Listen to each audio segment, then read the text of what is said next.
Welcome back, everyone. We didn't take much of a break. I just got something to drink and wet my whistle, and we're continuing our run with Fresh Prince of Bel-Air. We have at 11:06 now. We have under an hour to finish. At promptly 0 hour midnight, Wordy Weekend is going to finish. It's going to end.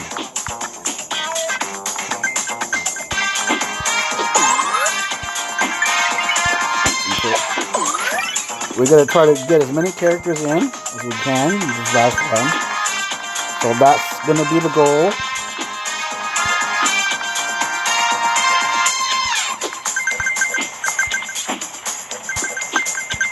Coins and points go out the window. Strategy changes now. Try to get to the end of Wordy Weekend, to the last character in that lineup. There's a whole lineup of characters there. And the last character has an arrow beside them instead of another character pointing back the other way towards the beginning of the list. So you move to the right to begin Wordy Weekend and then continue along it. And at the end, there's an arrow back to the left, back to the beginning, indicating, here we go, we've gotten that far. And now what I'm going to do is I'm just going to run into the wall here, and that's it. Because we're finished with Fresh, we want to the next character.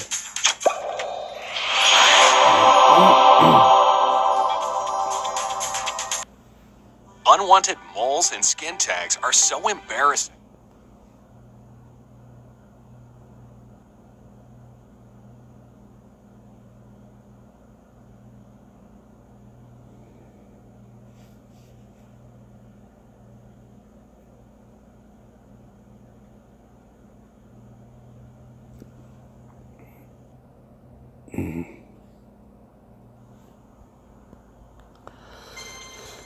And we are back.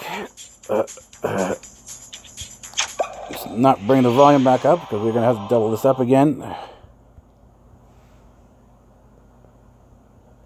Same ad. Moles and skin tags.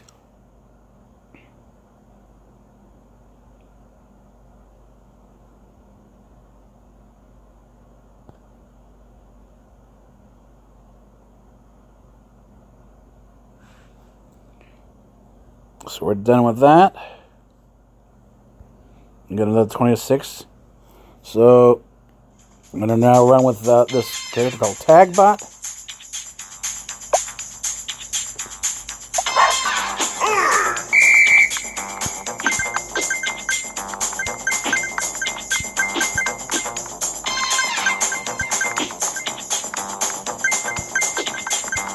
Yeah, it's interesting how things connect back actually to India and Hinduism. This is what I was saying, is that if you want to see where the world is going to go, all you have to do is take a look at India to see the future of what the world is going to look like if we continue down the path of, well, anything goes, or that there are multiple truths. At some point in time, we have to sort of bite the bullet and say, okay, well, yeah, it's nice to say there are multiple truths, but what's the reality here? We are definitely not dealing with a life that's an illusion. There is a reality to life, and we need to sort of figure what that is, and then sort of try as much as you can to be within those rules. And that's the key there. It's tucked in right behind that train. We didn't get it.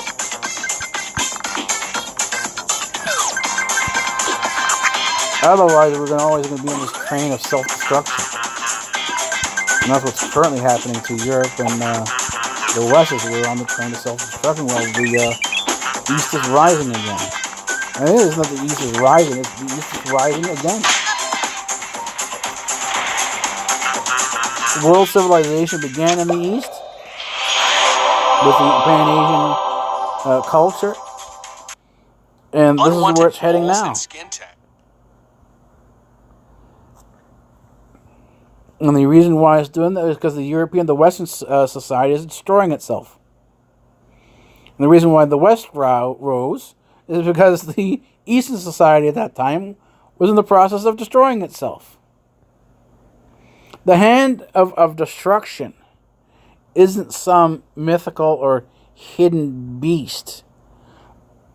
The hand that destroys us is us. We are the beast. We are the hands of the apocalypse. What we do matters.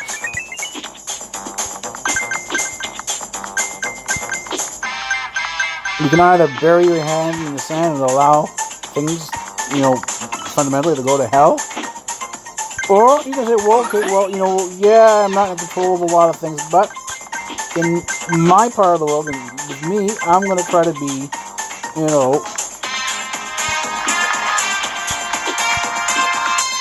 not best in terms of being ambitious, but in terms of being a human being, the best person I can be. And that means understanding the difference between the fundamental difference between right and wrong. If you don't know the difference between right and wrong, and don't understand that some of the things that you do in the world is harmful, there are people who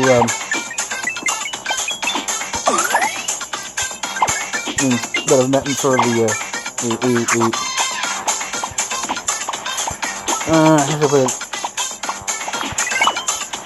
the world, you have neighbors, and I have neighbors, and some of these neighbors are involved in the sexual world. The women primarily are drunk most of the time. They are inebriated to the point where they cannot and will not ever remember whatever happened.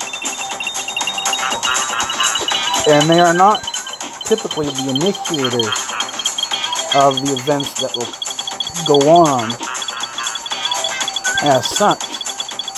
But a discussion amongst the men, you discuss, in terms of their beliefs that, well, I don't believe in a good or evil. There's basically a positive and negative in the universe. And as long as I'm not fundamentally negative, I'm essentially a good person, then, all is okay. It's all right. I doesn't have to be a good person, and that's it. Well, let me ask the question. If you're abusing somebody, even if they say they want to be abused, and this has to do with psychological conditioning, that you beat a horse enough, you beat some animal enough, that at some point in time they're going to submit. And that submission is not a consent to do whatever you want. It's just sort of simply, it's a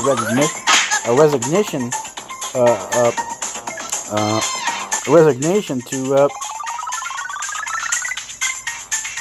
the events that are occurring. So it's not an approval, it's not a consent, it's simply, this is my life, my life sucks, I'm going to continue destroying myself because everybody else is doing so, and that's the approach.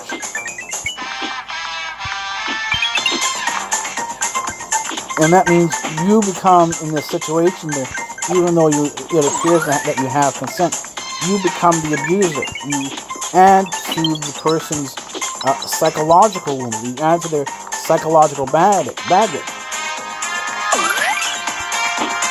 So if this is the case, and you do not have the wherewithal to turn down the offer, even if it's offered to you and given to you, you say, no, I don't want to be part of this person's self-destructive pattern.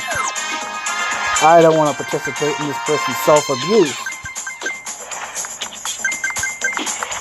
Then you are part of the abuse. You are part of the situation.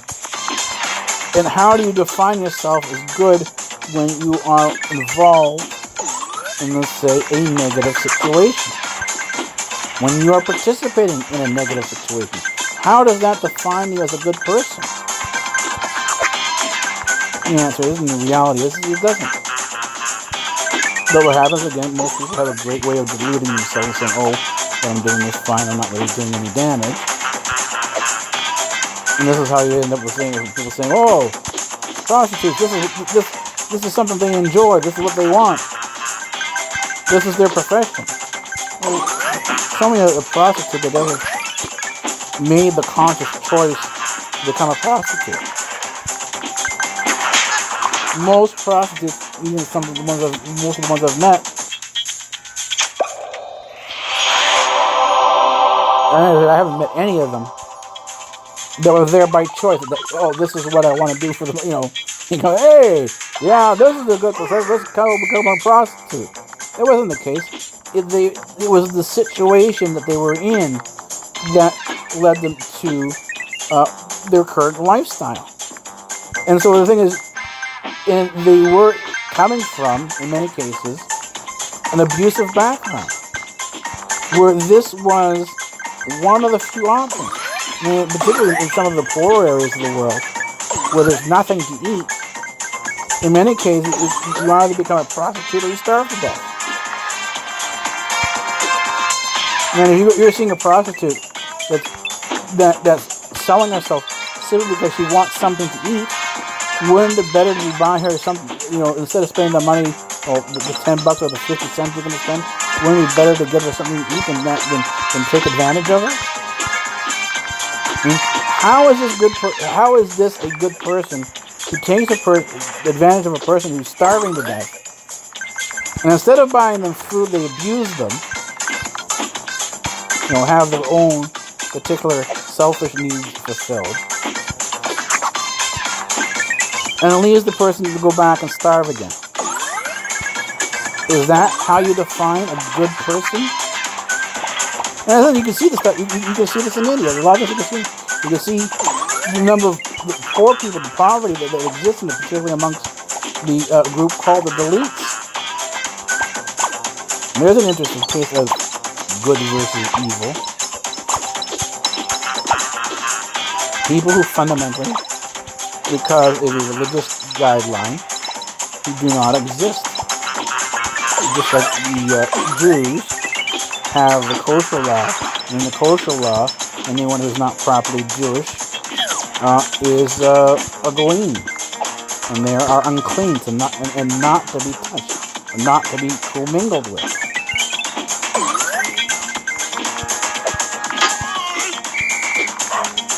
And yeah, I've heard they have certain mysteries and blessings to have some degree of mercy on them. But the thing is, they certainly do not accept them or view them as they would another Jew. So the goyim is expendable. Just the way you would be able to dispatch or slaughter an animal, but at the same time, where you can dispatch and slaughter an animal, and certain times have mercy on that animal as well.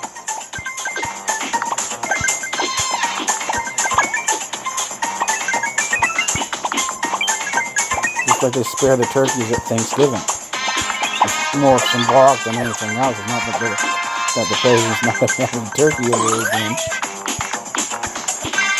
This is something symbolic, and the people like this type of stuff, and that's where it is. And I think you can see how Christianity and other religions have been in India for thousands of years. So the church, the Apostolic Church of the Apostle Thomas, is in India. So you had the apostles from the time of Christ going to India. This is how far spread out they were, and they went there because there was already a Jewish community within India. So you can take that aspect of Jewish history and see about the Jews in India and where they come. You can follow that track and see what the history of Jewry, of Judaism, is in India.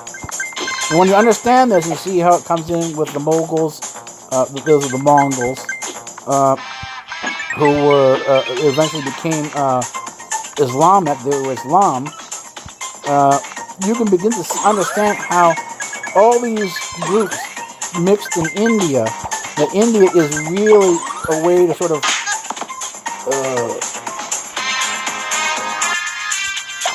get a window on how all these different things, all these different values commingle, coexist, and determine, well, which values are beneficial and which values aren't. How does something like Oxford University or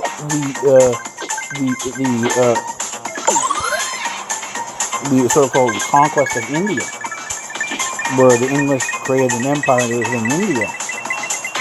India was a heavy influence on England. A lot of English were influenced by Indian ideas. I mean, all you would do is take a look at Jungle Book, Roger Kipling's Jungle Book, and how it influenced Disney as one of his major hits. To understand India's influence on the Western world. But you can also take a look at India in terms of from the point of view from an Indian, from a native, from their newspapers, from their newsprints, and from their media, as to what's actually happening in India to get an understanding. Well, if you open the door to this pluralism stuff, you're going to have to make a decision, because you can see right then and there within the population of India what the consequences are of the decisions made within the value systems of the various different Indian understandings of morality.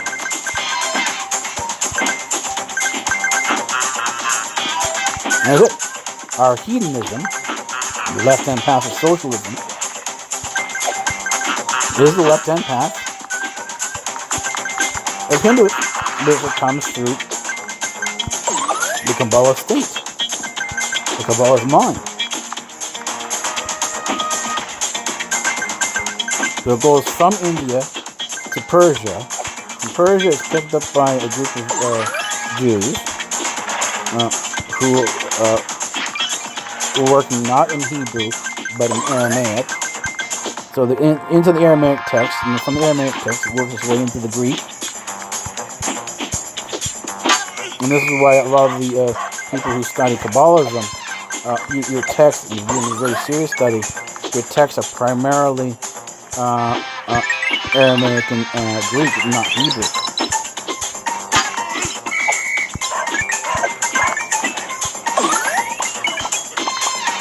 Yeah, we've had a pretty good run here.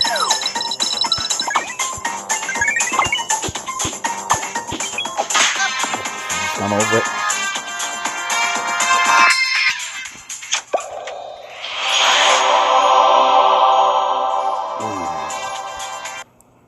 Unwanted moles and skin tags are so embarrassing. And if you're making another decision now not to record the runs lower than 600 now.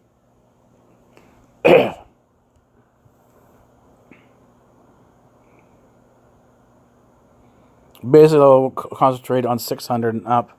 Basically into the 200,000 range and up.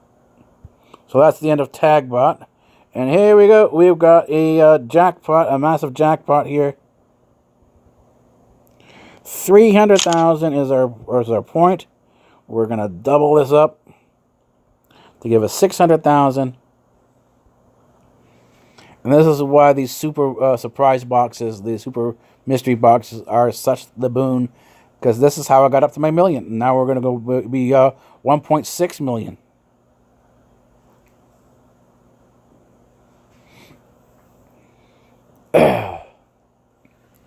And we are just about 35 minutes away from the end of WordWeekend. I would say that the weekend is mighty fine. Even if we don't fully and fundamentally get to the end. We're going to now run with Amira. I have her dressed in the genie outfit. Although she does have other genie outfits as well. She actually has a blue Shiva Jinn outfit, but I have her running in this more of the sort of the Middle Eastern one rather than the Indian one. And you begin to understand the relationship between Persia, which is now Iran, and India. And there's a deep connection back into antiquities between the two. And this is how the Jews who were in Persia became the Kabbalists. And through influences from India, they left the text of Judaism and forged their own text with the information that in the philosophies that came over from India. And this is the emergence of the Kabbalist texts. Now, when going back, I said before, there are a variety of different groups of Jews, and the authors of the Dead Sea Scroll are also, again, in Aramaic, were the Essenes. The Essenes or Yessenes, either one is, seems to be used. Both, again, this is where it comes up to the argument of how is it pronounced, and other people saying, some people saying Essenes, and other people saying Yessenes. And it might be that there are two different pronunciations. I know that in many ways there are multiple pronunciations of different words depending on the situation that they're used in. Like we have Moses, right? In Moses, we get just Moseu, right, with the U at the end. Moises is another. Muea for girls. The girl's named Moses. So you have, again, a variety of different pronunciations of the same word depending on the situations that it's used in. So in the same thing with the Essenes, it may be an issue that these are the same word but used in two different contexts. And at this point in time, because the context I'm not that familiar with Aramaic, the context is missing. And that takes us down there. It's alright though. I'm not going to double up in a time crunch.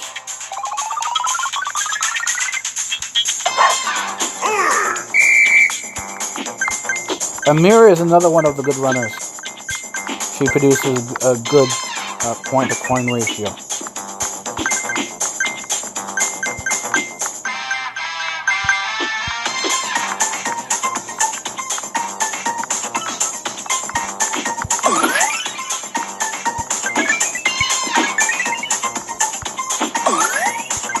Three letters to go. We're just about the halfway mark. The next letter will be over the halfway mark.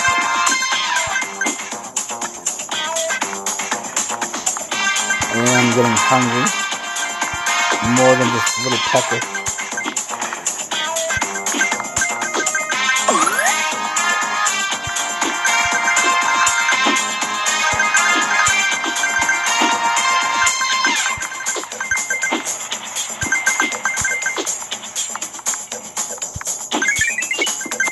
The odd thing is, not only can you make the connection between the cultures of antiquity through music, you can also trace it back through cuisine as well, but through cooking. You know, they have cuisines that are in many ways intermixed. You can find the same dishes across multiple cultures all the way into Afghanistan.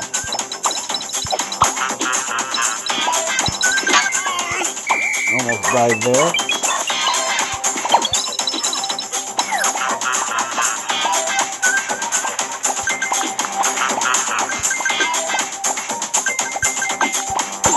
Unfortunately, living in Toronto, is ironically, it wasn't under the Liberals, it was under the Conservative leadership of Bill Davis, that rather than creating a melting pot, he wanted the immigrants who came to Toronto to keep their cultures and keep their cultural identity. And so there was no push in Toronto, 70s and 80s, for any of the cultures coming here to assimilate to the Canadian culture. And they didn't. And this is why the Canadian Greek is fundamentally different from the American Greek. The American Greek is fully Americanized. They acclimated and were assimilated into the American melting pot. Where in Canada, because there wasn't a melting pot, the culture remains the same. As a matter of fact, the culture remains as if it were on an island.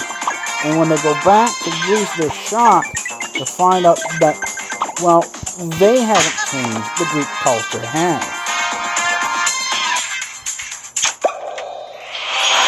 And this happens for many people coming off these tiny little villages Unwanted in the moles mountains and stuff like that. They're isolated. And they go back, 20, 30 years later to find that the villages have changed. In many cases, some of the villages are empty now. They've been vacated. And there's not much of them left. And this is part of the problem with the Greeks had, is that the Greeks didn't maintain their culture.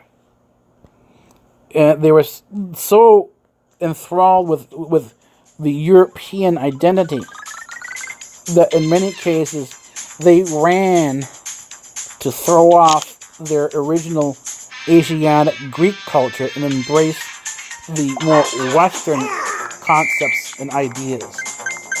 And so they lost a lot of their history, they lost a lot of their culture, a lot of their food. And basically right now, all you have left of the Greek culture right now in terms of even the Greek festivals, is you have souvlaki and gyro as being the Greek culture, where if you actually go into the mountain villages where time has more or less stood still, and you go into some of these older Greeks in Toronto, the cuisine is quite varied. As a matter of fact, some of the Greeks closer to the Turkish border, these are the pondi, these are the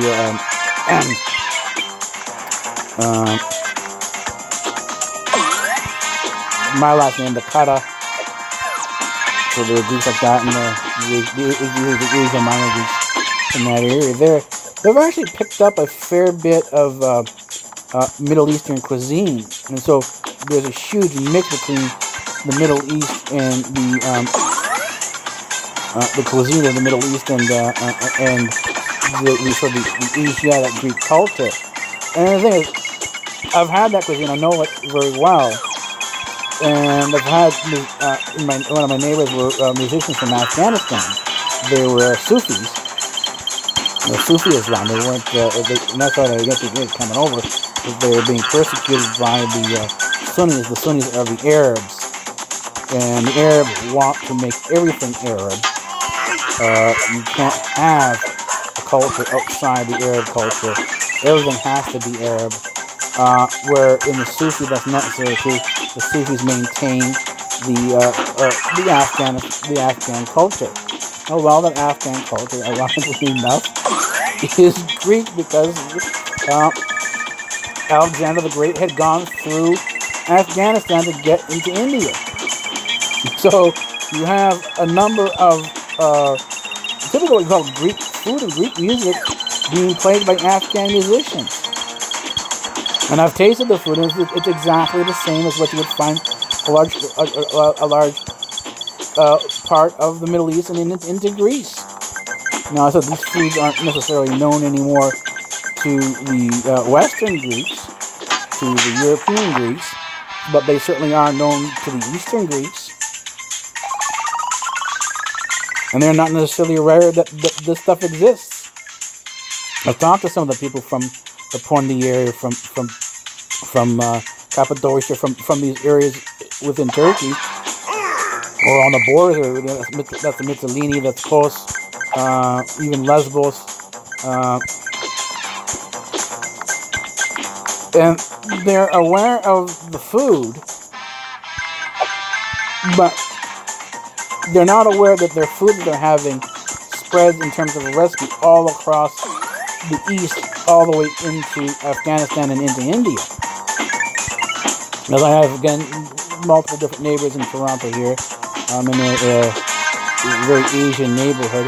And these are, again, I'm talking about, not talking about East Asian, but I'm talking about South Central in Turkey, Syria, and the eastern part of Greece is the northwestern tip of Asia. So that includes Syria and places like that.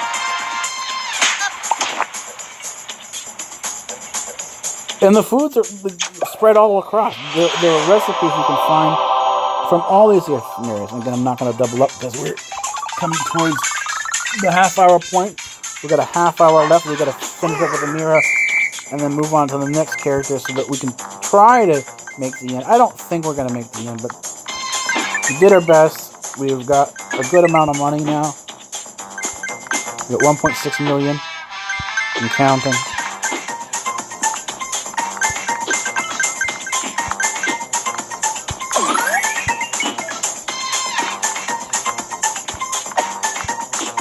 This is one that my dad, who's the priest and sort of studied a lot of the ancient cultures as part of his theology. It wasn't typical of the standard theology that's taught in regular universities. He sort of took a deviation from there.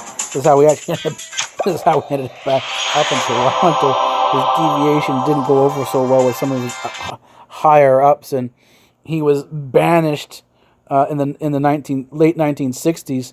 I think it was 1966. He was banished to Toronto, which was a backward boon area, a boondock area with nothing up here but wilderness and igloos.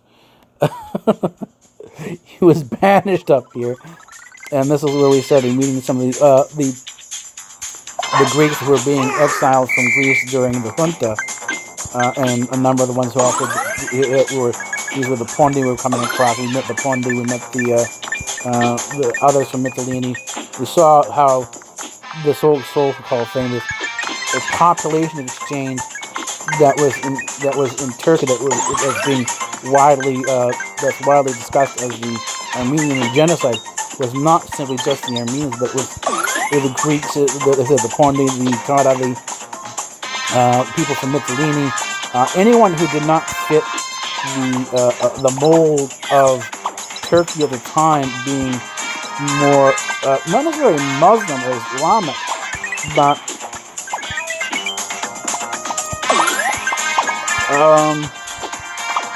a brand new form of Ottoman Empire. Was actually a mixture, because this was at the same time that Westernism was starting to move its way into the Middle East, and this is how you have Syria, or actually you have Lebanon breaking away from Syria in an attempt to be more Western, to be more European. So this is why you have the so-called Mediterranean culture, which really never existed. It was all either Greek or Syrian or Coptic. These were the fundamentals there. And that became the Byzantine Empire after the Roman Empire, which sat on top of the Hellenic Empire. So a lot of what you see with the Roman Empire is actually Greek, because Rome itself didn't have its own culture and simply adopted the culture of what was there before. In other words, even though the Romans physically conquered the Greeks, the Hellenes, they became the Hellenes themselves as they adopted all of the culture, the religion of the Hellenes. And this is what we can say, the barbarian tribes, when they go in and conquer, and this is what the Arabs were. The Arabs were barbarians. They went in and conquered. They became what they conquered. So they physically conquer, but culturally they become that they conquer, the thing that they conquered, the culture that they conquered. And so this is how history kind of intermeshing and culture intermesh with that, and you can sort of see that here in Toronto. And this is how, I have friends who are Afghan musicians, friends who are Pakistani, they're Shia from Pakistan, and you taste their food, because the culture, the Asian cultures, the Pan-Asian cultures, it's a strongly food-oriented culture, because everyone's supposed to eat together. The family orientation is extremely strong in the Asian culture. It's central in many cases. I say in most cases. And so as you share your food, you go, hey, we have this. This is our recipe. I say, oh, we have the same thing here. This is our recipe. And what you have is basically the same meal with, I would say, minor changes in spices and the ratio of spices. These are the fundamental differences. And this is going back to the fundamentals again. In order to have a fundamental relationship, you have to be fundamental to the thing that you're claiming to be fundamental about. This is why the Christian fundamentalists are not fundamental to Christ, and they're not fundamentally Christian. They are pagans. They are pagans with a Christian faith. And this is why they still believe in the war. The war that they believe in is part of the pagan values. It's not the Christian value. No Christian believes in war. That is anti-Christian. The belief in war, a just war, is pagan. It is not Christian. And this is why the Protestants, even in the evangelical right, are not proper Christians. They are not fundamentally Christian. They match up in terms of their philosophy and their behaviors as anti-Christian.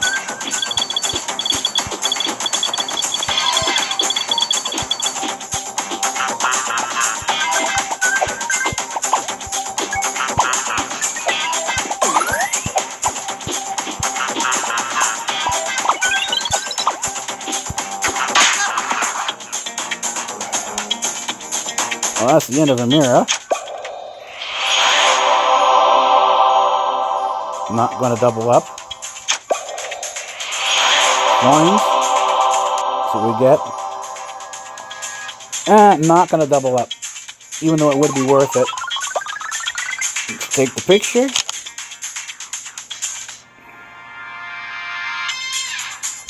Go back. Run with the next character. And that is Wayne. I'm going to see Brody's going to come up next. But we are at 44. We've got 15 minutes, I think Wayne is going to be our last character.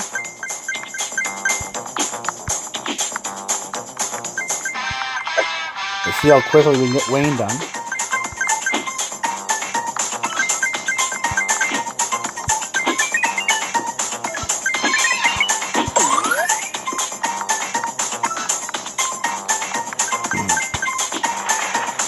Here's the first letter.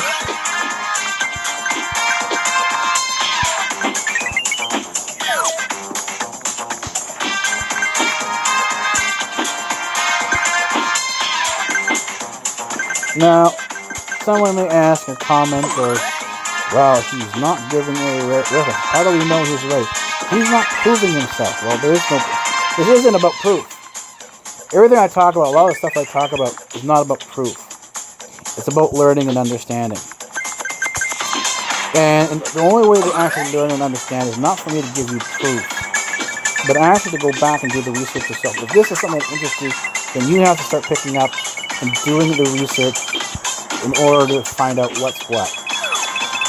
And unfortunately, because there is a lot of interest against having the realities of what the Western society is not be revealed, this is where you're dealing with hidden information. This is where you're dealing with forbidden information. And revealing sources is a great way to get these sources deleted. Unwanted moles and... So if you want to, you go doing your research and you find something amazing, and you want that source to disappear, then go ahead and tell people where that source is. Use it as the proof. Then you're fundamentally right. And all of a sudden you go back, hey, where did that source go? Simple. Somebody deleted it. And this is why, as people say, copy things. When you pass information around, PDF, screen cap, creates proof and start spreading it around. The more copies you have out there, the better. The fewer copies you have out there, the worse it is. And this is why, a large chunk of my archives are not public, because they're simply too rare to be let out. Now, I would like at one point in time to have these archives copied and spread around, but at this point in time, that's not necessarily a reality.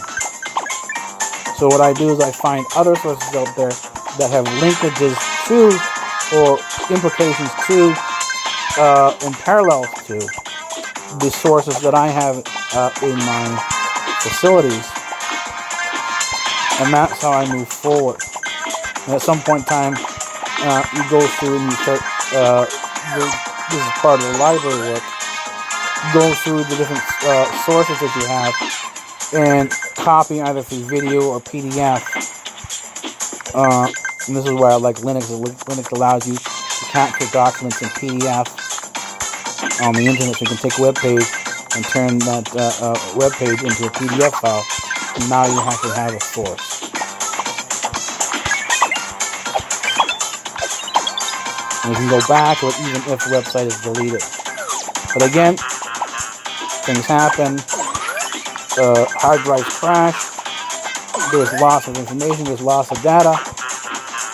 And as much as you try to retain everything, there's always a degree of loss. Nothing is retained in absolute. And that's why I say it's better. Forget the quotes. Forget trying to prove things. If you're actually interested in what's going on, listen to these lectures, take your notes, and then go from there. Use your notes, do a Google search, and start going through and reading different sources. And it's only by going through source after source, lecture after lecture, and you'll find more of these different types of lectures out there. This is how you'll get to understand what is true, what is not true, what is possibly true, what is possibly not true. And this is how you begin to pursue information that is beyond the textbook to go. This is a sort of a non-textbook form of education. If you're tired of textbook, you want something beyond, you think that there is more beyond, well, there is. And it stems from building a very simple and beginning library. Once you have that, and that's basically a thumb drive and a computer, ideally a laptop and a tablet would be the thing. The laptop is primarily so that you can have an external hard drive, like we have these portable 2.5-inch terabyte hard drives. That's more than enough hard drive space so that you can build a very good sized library. With media and with all forms of media, songs, videos, audio, video, PDF files, and you can put together your own text, your own sort of library system in terms of your reading and stuff like that. Because via network you can access the laptop. You can now use your laptop as the primary storage, and you can watch things on your tablet or however you choose to set up your base library in terms of its serving documents and so on and so forth, serving sources.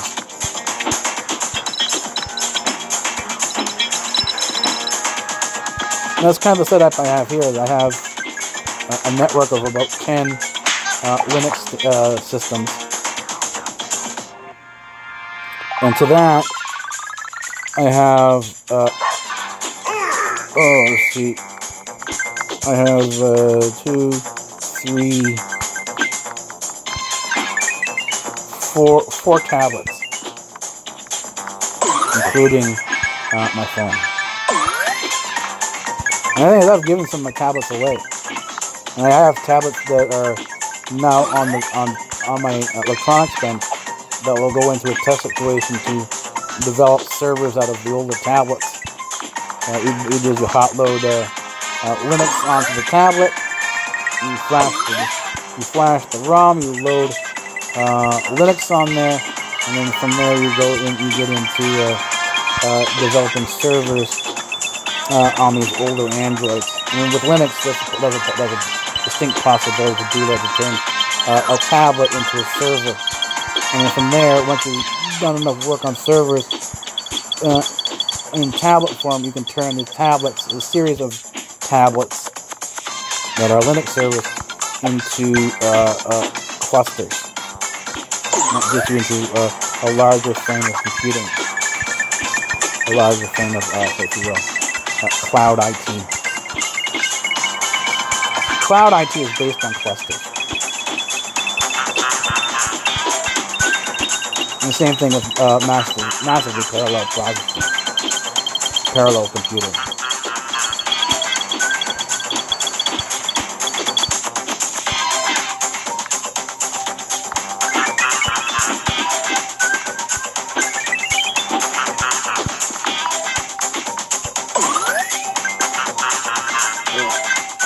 Not getting the letters here for some reason.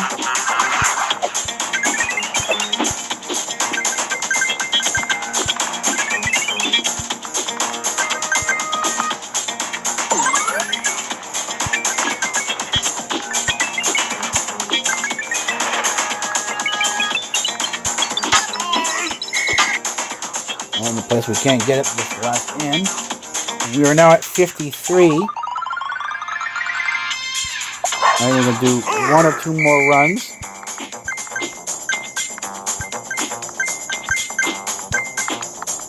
And that's going to be the end. So our last character is Wayne.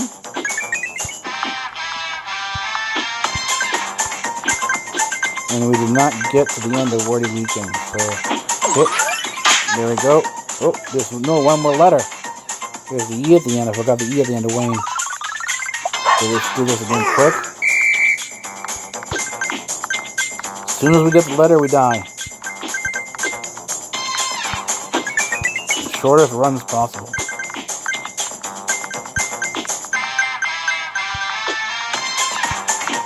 And coming down to the wire.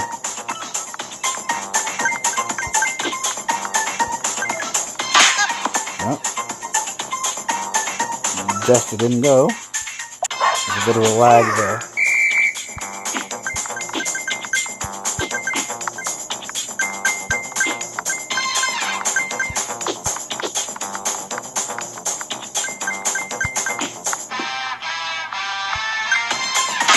Same thing again. Gesture didn't go.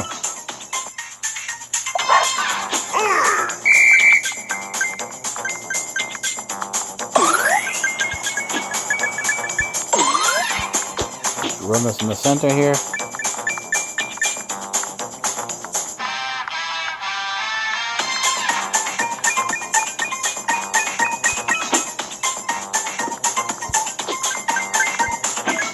Don't see the E anywhere.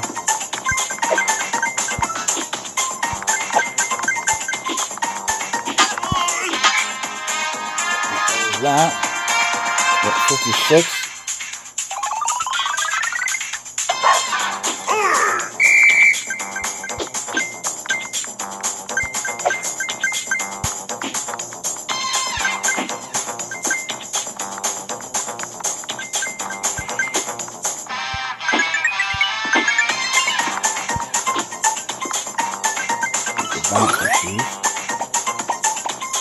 No E showing up yet.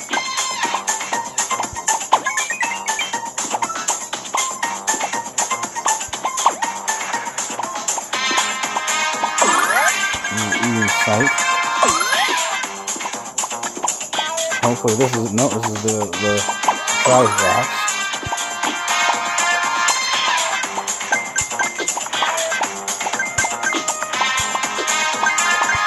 Here's the E.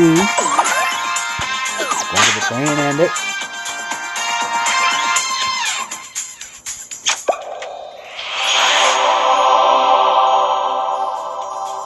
Not going to double up.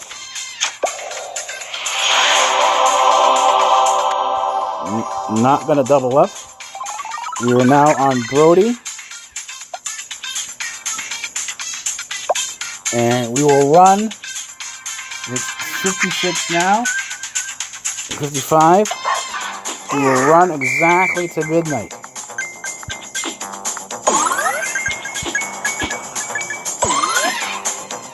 So let's see how far we get with Brody now.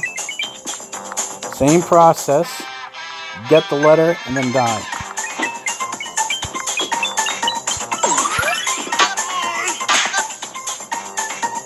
Okay.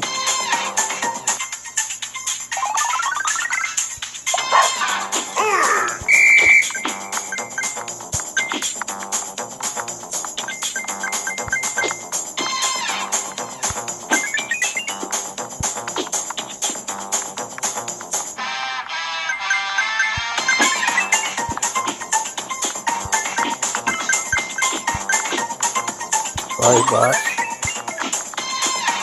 Mystery box. Up there, but didn't have the bouncy shoes.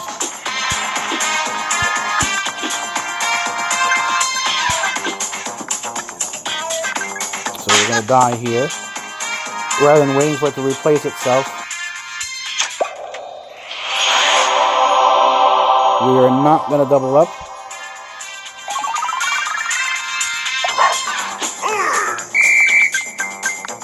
We're on the next run.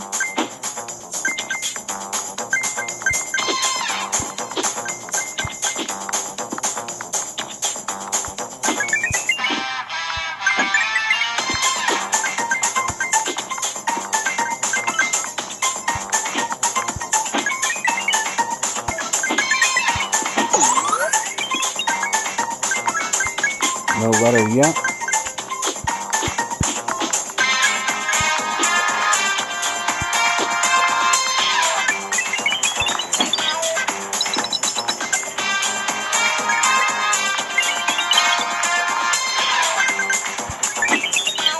Nothing yet.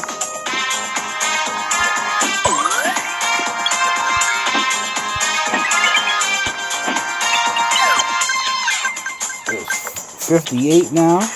2 minutes to midnight. 2 minutes to the 0 hour.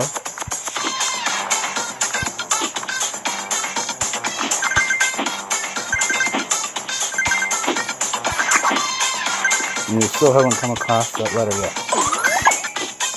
There it is. Here's the R. The Brody.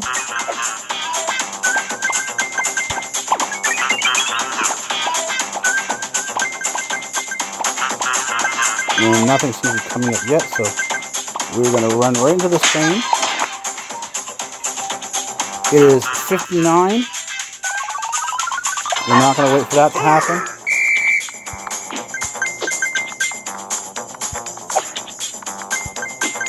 We have under a minute now until 0 hour.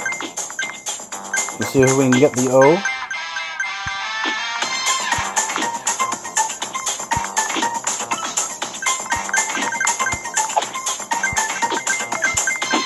The jetpack. Should have gone around the jetpack. We could have gotten the O if I'd gone around the jetpack.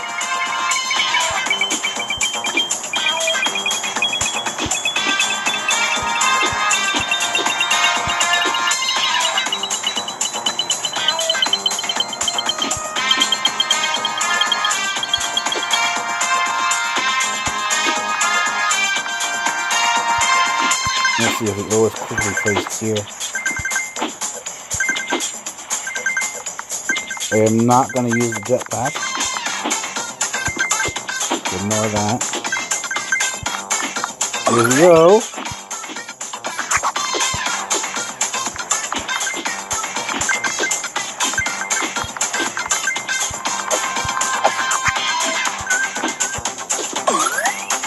Surprise banker box. Kill ourselves. It is now the 0 hour. Not going to double up. And let's go check to see if there's.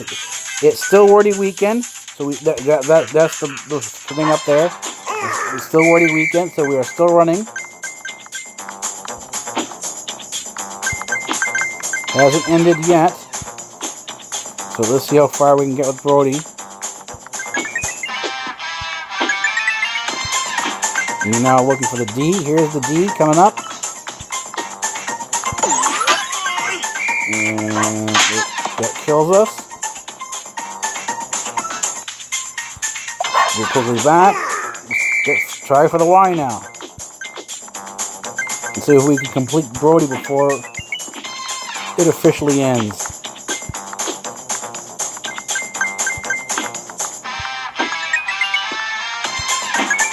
We just need the Y. There's the banker bot. And here's the Y. Kill ourselves. Quickly go through this.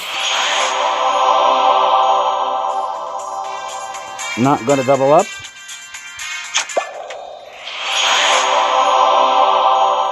Not going to double up. And here we are. Carmen, let's see if we can do what we can do with Carmen now. It's now officially 2 minutes past midnight. Same process. Get the letter, die, get the letter, die, and go through this as quickly as possible before the WordWeekend officially ends. So sometimes they actually add a little bit of time to it, so it's not exactly 0 hour.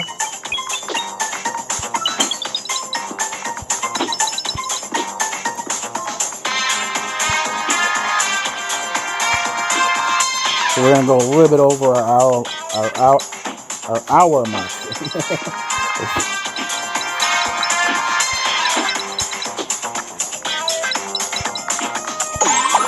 Getting a bit tongue-tied there for a bit.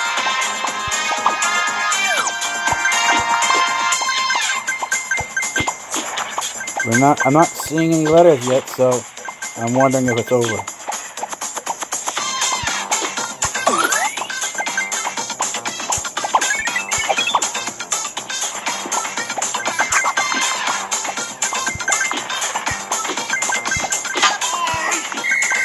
There's the letter.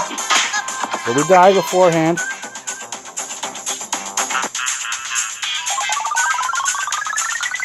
Let's check. Still there. Still there. We still got time.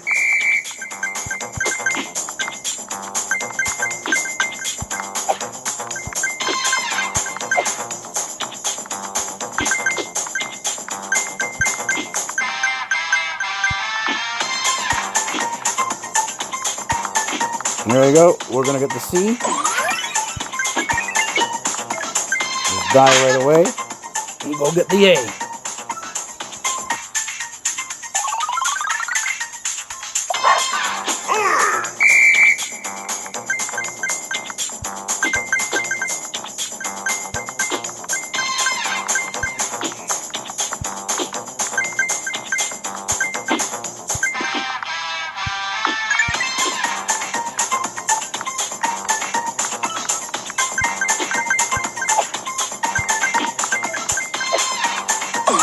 Think about jump, doubles in the point.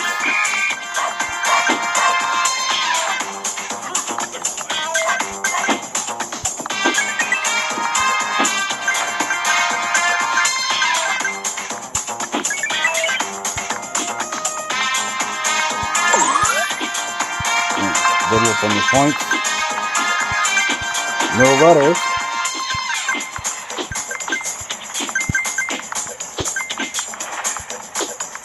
Here's the A for Carmen.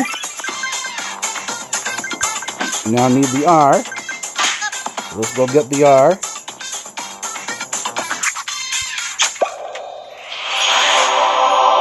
Not going to bother doubling up. Let's go get the R now.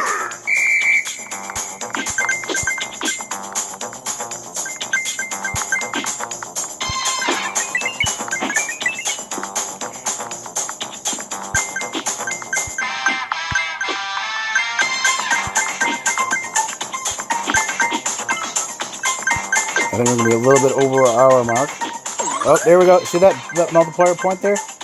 Wordy Weekend is over. It's officially over. And we did not complete the Wordy Weekend.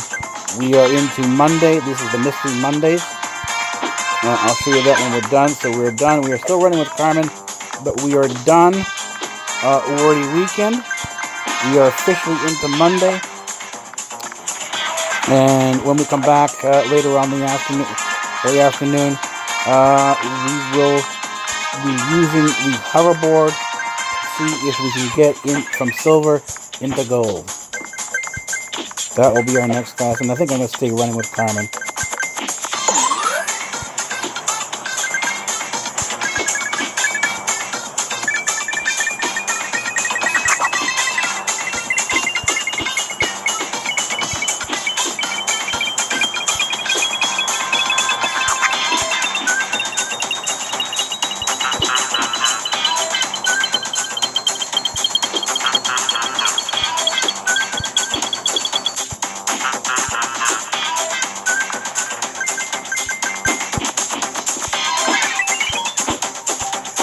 So that'll be a pretty good run with Carmen. We're close to the 300 mark.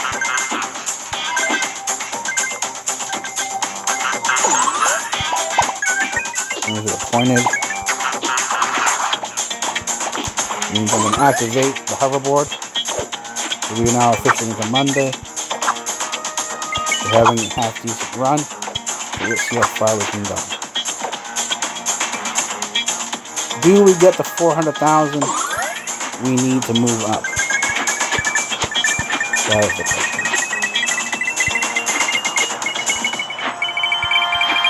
We are at the 100,000 mark.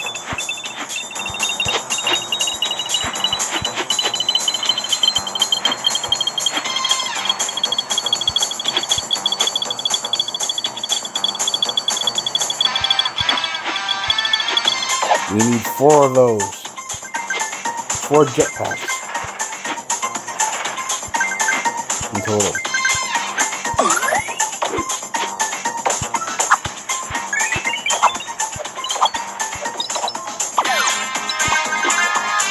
This is the danger point now.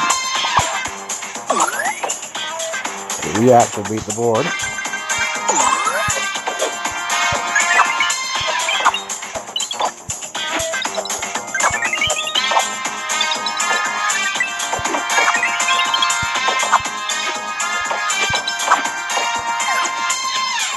We got the hoverboard. We don't need the bounce issue, so that was an expendable miss. The jump here, because sometimes there's the jetpack in the jump.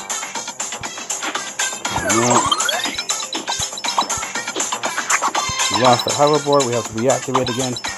There we go. Reactivation of the hoverboard.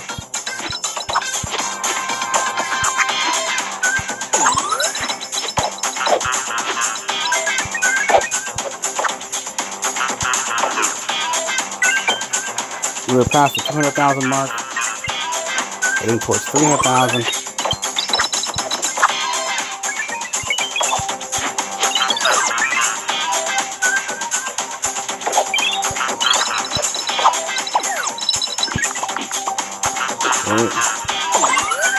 Something else now. Activate the board again.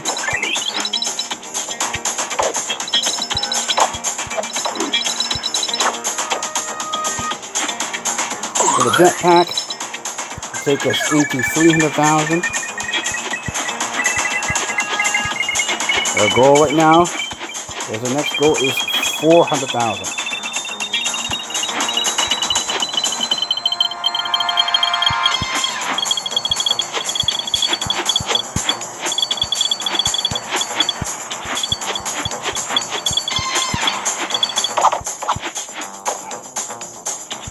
See where we are now, but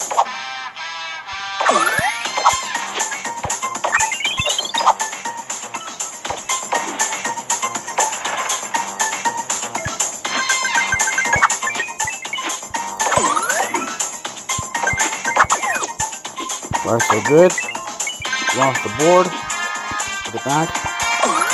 There you go. The board is now back.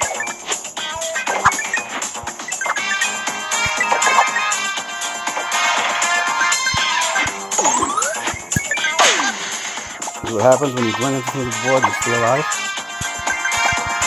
Activate. Board reactivates.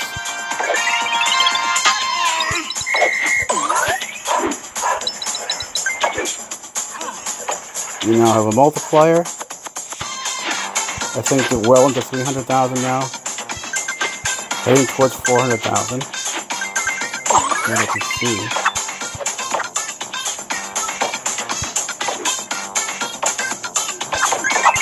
$370. Whoa. 380. I think we've done it. We've moved up a notch. A good enough notch.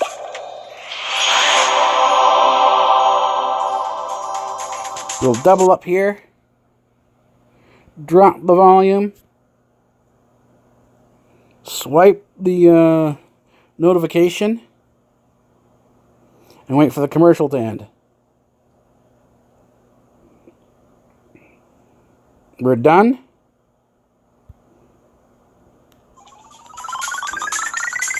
And we are 450,000. We have moved up. We are now aiming for, the next run will be aiming for 500,000. We have done this now. Let's take the picture. And that will conclude our Wordy Weekend as we move into Mystery Mondays. And we are now on our run for gold.